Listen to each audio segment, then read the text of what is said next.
Abu sini lama nih. Apaan sih? Loh, Ebi mana? Nih, udah jam segini. Waktunya.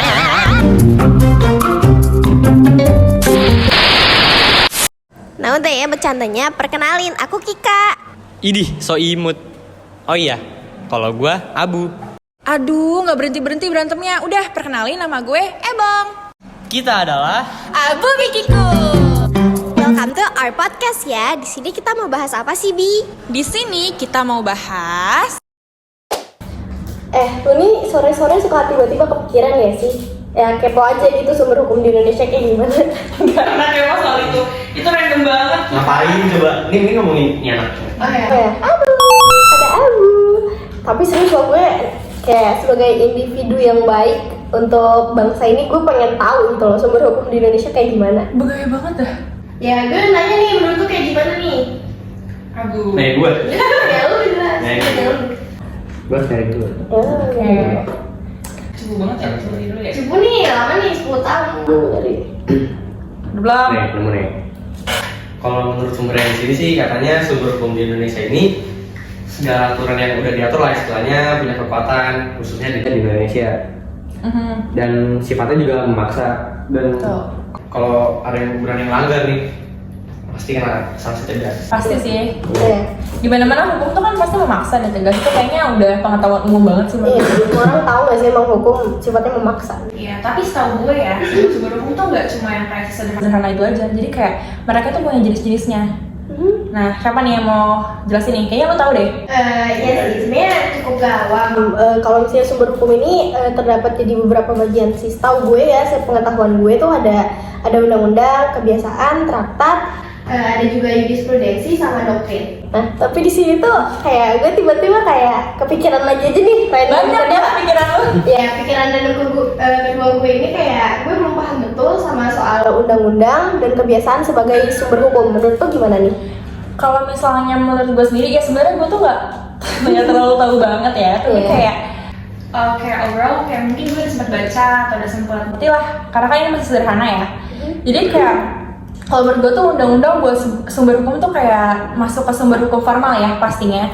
Karena dia tuh kayak ngeliput bentuk peraturan perundang-undangan yang tercatat. Dan pasti kalau misalnya kebiasaan tuh kayak jenis hukum yang berasal dari sifat yang berulang. Ya kayak pola tingkah yang sama lah intinya di kurun waktu yang lama juga. Dan muncullah perasaan untuk mematuhi seperti itulah kira-kira. Oh, berarti kalau misalnya kebiasaan sebagai sumber hukum ini lebih ke pola tingkah laku masyarakat yang berulang. Oh, berarti itu kayak pesan tersendiri aja gitu. Kalau misalnya ngerasa buat undang-undang memang sudah tercatat gitu. Simpelnya gitu. Simpelnya Ini kita seperti turunin itu. Abu dulu nih, udah gemeter. Oh iya, udah.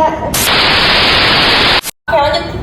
Nah, itu kan kalau misalnya undang-undang sama kebiasaan ya. Mungkin ada yang lebih rumit lagi kayak tadi tuh traktat sama jurisprudensi. Nah, Kalau saya kalau misalnya itu tuh gue gak terlalu tahu. Tapi kayaknya lu tahu deh. Atau nggak lu dasar atau apa gitu? Jelasin dong.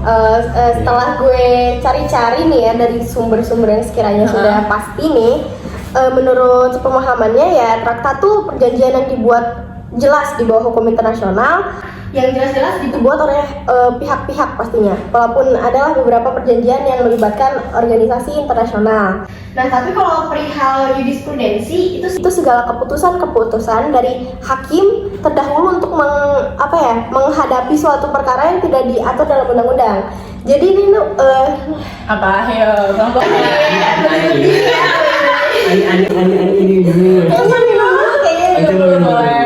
Boleh.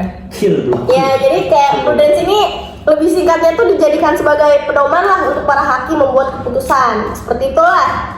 Ya, udah pada dapet nih. Ngerti gak? Sedikit. Lumayan. Nambah wawasan ya sih? Iya. Ada lagi nggak sih? Ngobrol nama wawasan banget ya. Iya. Nah, coba jadi kira-kira ternyata ada kerandoman thoughts ketiga gue. Gue pengen nanya lagi nih. Lu keluar. Kayak gini ya.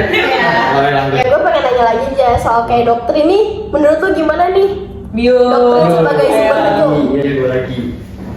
Ya simpelnya tuh doktrin tuh pemahaman atau pendapat yang dikeluarkan sama ahli-ahli ternama gunanya untuk kutipan-kutipan para hakim buat bikin keputusan dalam hukum. Kalau Gitu-gitu dokter sih sih gua. gitu sih, kayak emang udah kayaknya kalau dokter masih bisa kita pahami sendiri gitu loh. Kayaknya udah cukup banget nih karena Oh ya, ini udah waktu maghrib juga ya. sholat.